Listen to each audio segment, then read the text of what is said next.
Entendes o que estás lendo?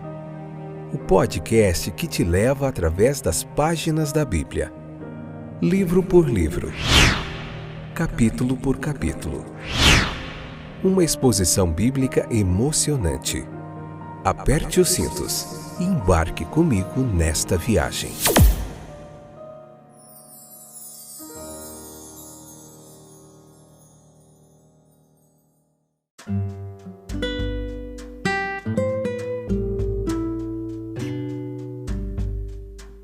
Olá, povo querido e abençoado que sempre nos acompanha aí. Esse é o podcast Entendes o que estás lendo e este é mais um excepcional episódio. Hoje vamos ver Levítico capítulo 18, parte 1, episódio número 411, quinta temporada. Capítulo 18, não sei ainda se é 2 ou 3 episódios ou é mais, mas eu vejo com calma. Tudo bem com vocês? Eu sou o Fábio e estou de volta para ajudar você a entender mais o texto bíblico nessa pregação expositiva aqui, estudo sequencial capítulo por capítulo da Bíblia que estamos fazendo, e atualmente estamos vendo o capítulo 18 do livro de Levítico, tá bom? Fica aí conosco, você pode acessar esses episódios, dentre outros, no Deezer, no Spotify, no Google Podcasts, na Amazon Music, na Apple Podcasts, em vários streamers aí espalhados. Se você digitar no Google Entendes o que estás lendo, podcast, você encontra aí.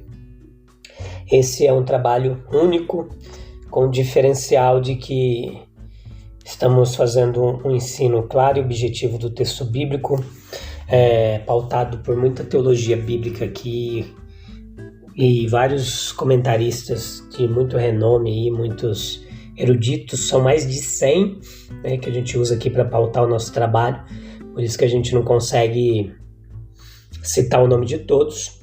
E também trago aqui toda a minha bagagem, experiência de mais de 25 anos, aproximadamente 20 e poucos anos que a gente tem estudado a teologia bíblica, ensinado e aprendido e continuo aprendendo cada vez mais, tá bom? Vamos lá? Em Levítico 18, o próximo elemento exigido do povo do Senhor aqui, você pode ler lá o capítulo 18, do povo do Senhor, é que haja neles uma inconformidade com o mundo. Olha lá que fantástico. Nós somos criaturas que tendemos a fazer o que os nossos vizinhos fazem, sem questionar a propriedade de sua conduta.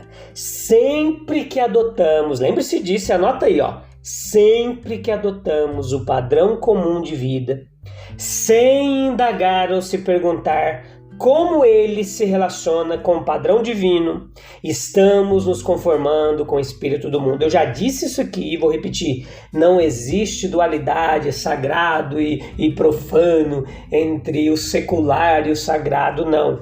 Tudo na nossa vida precisa estar conectado com Deus. Tudo. A conduta mundana ela pode ser muito maior em uma época do que em outra, em um país do que em outro. Mas a essência do mundanismo é a conformidade inquestionável com o padrão dos nossos contemporâneos. Olha lá, vamos entender isso aqui.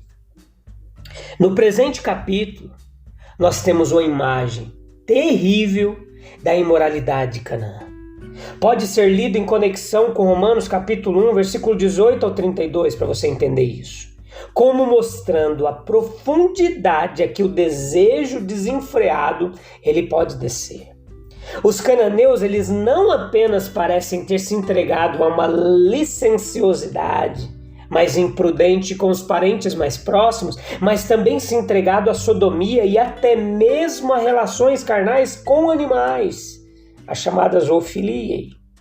Então veja, ou seja, eles desistiram de sua posição privilegiada como seres intelectuais e morais e desceram ao nível de bestas brutas, conforme 2 Pedro capítulo 2, versículo 12. Mas o que devemos notar é que o princípio da conformidade humana, mundana, pode ser tão ativo ainda hoje em nossa civilização, que se vangloria de tantas coisas, quanto nos lugares mais sombrios deste mundo. Veja que os israelitas eles haviam se desenvolvido no Egito, que era então o auge da civilização da época. Seria uma tentação muito grande, portanto, para esses escravos libertos andarem de acordo com os costumes e as ordenanças do Egito. Eles seriam tentados a fazer muitas coisas em terreno não mais elevado do que o haviam visto no Egito. Então, não é de admirar, portanto, que o Senhor os admoeste nestes termos. Não, olha o versículo 3. Não fareis segundo as obras da terra do Egito em que habitastes. Os israelitas, ao entrarem em Canaã, eles encontrariam os habitantes mais livres. Nenhuma restrição parece ter sido imposta às paixões deles. Eles fizeram o que era certo aos seus próprios olhos. As suas concupiscências, seus desejos eram sua lei. Agora, se os israelitas eles fossem para a terra no estilo do bom companheiro, eles seriam populares imediatamente. Nesse caso, a entrada em Canaã teria sido uma marcha fácil e triunfal aos olhos deles. Mas a conduta dos cananeus ela foi, de certa forma, suicida, porque a terra os estava vomitando. Olha lá o que diz o versículo 28. As vidas egoístas e lascivas que eles levavam, as brutalidades que praticavam, tornaram-se o seu próprio flagelo. O sacrifício da masculinidade, elevando-se à bestialidade, pagaria a penalidade da eventual extinção. E embora à primeira vista a operação do princípio possa ser retardada pela conduta mais elevada da civilização, não há dúvida de que o caráter suicida da conformidade mundana é uma experiência real. Entenda. Versículos 4 e 5. Fareis os meus juízos, guardareis as minhas ordenanças, para neles andardes. Eu sou o Senhor vosso Deus. Portanto, os meus estatutos e os meus juízos. E não, Romanos 12:2 diz o quê? Não vos conformeis com este mundo, mas transformai-vos pela renovação da vossa mente, para que experimenteis qual seja a boa, agradável e perfeita vontade de Deus. Transformação, transfiguração, como poderíamos chamá-lo, isso é uma colocação de nós mesmos em conformidade como a forma do ideal divino. Nisto consiste a não mundanidade. Não deixamos de ser mundanos quando abrimos mão de meia dúzia de prazeres suspeitos. Deixamos de ser mundanos apenas quando nos recusamos a aceitar o padrão mundano predominante como nossa lei de vida e buscamos sinceramente saber qual é a boa, agradável e perfeita vontade de Deus. E para nos ajudar nisto, Deus não apenas nos deu um livro claro e prático sobre assuntos da vida diária, que qualquer um pode ler, mas ele também incorporou o seu ideal na masculinidade perfeita de seu filho. Temos simplesmente que fazer a pergunta na nossa vida: como que eu não vou ser uma pessoa que desagrada a Deus? É simples. A gente tem que fazer uma pergunta todo dia, em tudo que a gente vai fazer. O que Cristo faria se ele tivesse em minha circunstância, em meu lugar? E instantaneamente nós somos capazes de decidir sobre um curso de ação apropriado e não mundano. Esse capítulo ele contém leis contra as abominações praticadas pelos povos que habitavam lugares onde os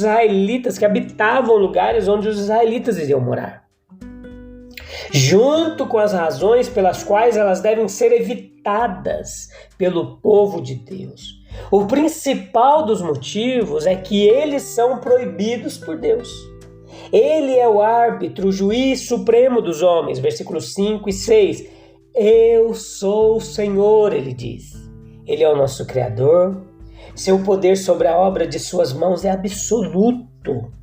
É nossa sabedoria confessar isso sem contestar. Ele é nosso governador. Ele não abandonou sua criação às leis mecânicas. A providência de sua inteligência está em toda parte e sempre ativa. Isso seu povo viu nos milagres do Êxodo. Nós somos seres responsáveis perante um Deus de santidade e verdade. A sua vontade é lei, é verdade, é pureza. Eu sou o Senhor teu Deus. A relação de aliança ela é estabelecida nessa declaração. Portanto, sugere todas as promessas, bênçãos pertencentes a esta vida, também para o que está por vir. Devemos ser gratos, o amor dele deve nos constranger. A obediência do amor é a mais pura, é mais aceitável a Deus, é o mais perfeito, pois todo ser está nele. Levítico capítulo 18, versículo 3. Portanto, não se comportem como o povo do Egito, onde vocês viviam, nem como o povo de Canaã, para onde os estou levando. Não imitem o estilo de vida deles. O estado de coração corrupto que os levou e que foi agravado por sua repetição foi aquele pelo qual os filhos de Israel sofreram perseguições e opressões cruéis e implacáveis. A amarga experiência que tiveram dessas abominações deve levá-los escrupulosamente a evitá-las. Se eles aprenderam a seguir seus vícios, é hora de desaprendê-los. Agora que foram libertados do Egito, a providência ela fornece aos homens oportunidades favoráveis ao arrependimento e à reforma. Nós somos responsáveis por isso. Costumes comuns àqueles povos vizinhos devem ser vistos com desconfiança pelo povo de Deus. É fácil fluir com a corrente.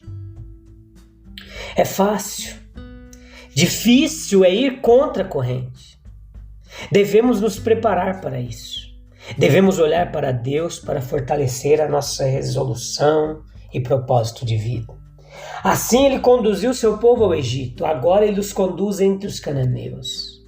Deus ele permite aos homens a tentação, não para que caiam nela, meus queridos, mas para que aprendam a resistir a ela e assim formem um caráter forte. Os filhos de Israel, eles foram advertidos a se separarem de todas as maneiras das obras do Egito, das obras da terra do Egito, das obras das terras de Canaã. Versículo 3. Eles deveriam ser um farol para eles. Eram coisas a serem odiadas e evitadas. Para aqueles que não foram rebaixados ao mesmo nível moral baixo, essas ações elas pareceriam as coisas vergonhosas que eram. É bom para nós dar uma olhada. Embora não insistir no pecado em seus últimos e piores desenvolvimentos, em suas questões finais, ver e entender a que isso leva e termina. Veja a intemperança, a desonestidade, a crueldade, a profanação, a impureza, pois esses pecados são vistos em seu pleno desenvolvimento e completa realização. Veja como eles parecem totalmente vis e hediondos para aqueles em quem resta alguma pureza. Você não se pareceria com eles. Você se assusta e se encolhe só de pensar nisso. Então não desça 1 centímetro no suave declínio. Não dê um passo ao longo do caminho do flerte com a tentação.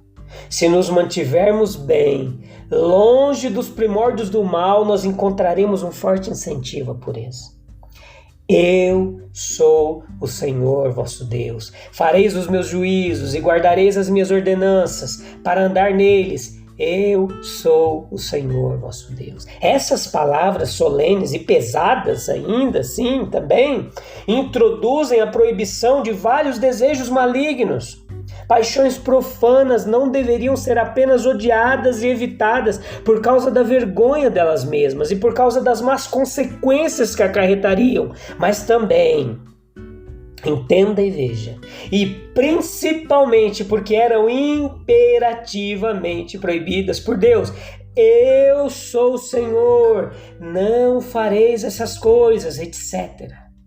A desaprovação decisiva de Deus é suficiente para nós, é definitivo, deve prevalecer sobre tudo. Sua soberania é suficiente. Ele é o Senhor nosso Deus, certamente nosso divino Criador, aquele de quem viemos, em quem vivemos.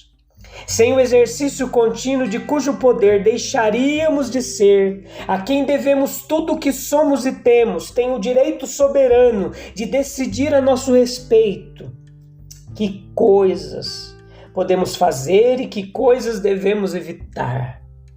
É suficiente, é mais do que suficiente que o Senhor nosso Deus diga a respeito de qualquer coisa: não faça.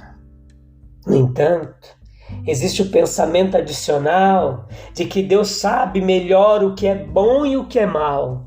Aquele que nos criou, que sabe o que há dentro do homem, porque ele vê o fim desde o início e sabe quais são as tendências e os resultados de todas as coisas. Certamente ele pode decidir muito melhor do que nós quais são as relações desejáveis que devemos manter com os nossos companheiros, qual perto podemos abordá-los, quais podem ser nossas alianças e intimidades com eles, etc. Qual é o caminho certo e verdadeiro para andar. E há esse pensamento adicional de que o seu interesse divino em nós é igual ao seu conhecimento divino de nós. Temos certeza de que Deus não nos negará nada realmente que é bom, desejável. Ele busca nossa felicidade e bem-estar, que se Ele limita nossa liberdade ou restringe nossos prazeres, é puramente porque Ele está trabalhando em nosso bem verdadeiro e duradouro. Portanto, se não nos condenarmos nas coisas que permitirmos, Romanos capítulo 14, 22, não devemos apenas nos esquivar daqueles males que se mostram nas obras da terra, dos homens ímpios, mas também consultar o mandamento do Senhor. Nós devemos nos perguntar quais são essas ações e relações que Ele proibiu. Devemos nos lembrar de sua soberania sobre nós, seu conhecimento de nós e seu bom prazer em relação a nós. Devemos também banir diligentemente de nossa mente, bem como afastar de nossa vida a coisa má a que podemos ser tentados. O Senhor é tanto objeto da fé quanto governante da vida. Os mandamentos não dão fé ou a dispensam, mas a revelam, testam, aprovam. O estado das nações que viviam longe de Deus é uma evidência indiscutível da depravação e ruína natural do homem. Intelecto, destreza física, riqueza, aprendizado, tudo se tornou inútil e pior do que inútil pela fraqueza e pecado do homem. A terra deveria ser preservada da contaminação para que pudesse ser a terra do povo de Deus. A santidade da vida corporal, da pureza pessoal, do relacionamento doméstico, da família e, portanto, da nação, tudo depende da santidade da primeira e mais profunda de todas as relações. Qual é? Aquela entre o homem e Deus. Eu sou o Senhor. Ele é Senhor da sua vida? Espero que sim, que Ele seja Senhor da sua vida. Deus te abençoe. A gente se vê no próximo episódio, se Deus quiser, para continuarmos aprendendo mais da palavra de Deus. Esse momento precioso aqui de aprendizado, de edificação das nossas vidas. Até lá. Deus abençoe. Tchau, tchau.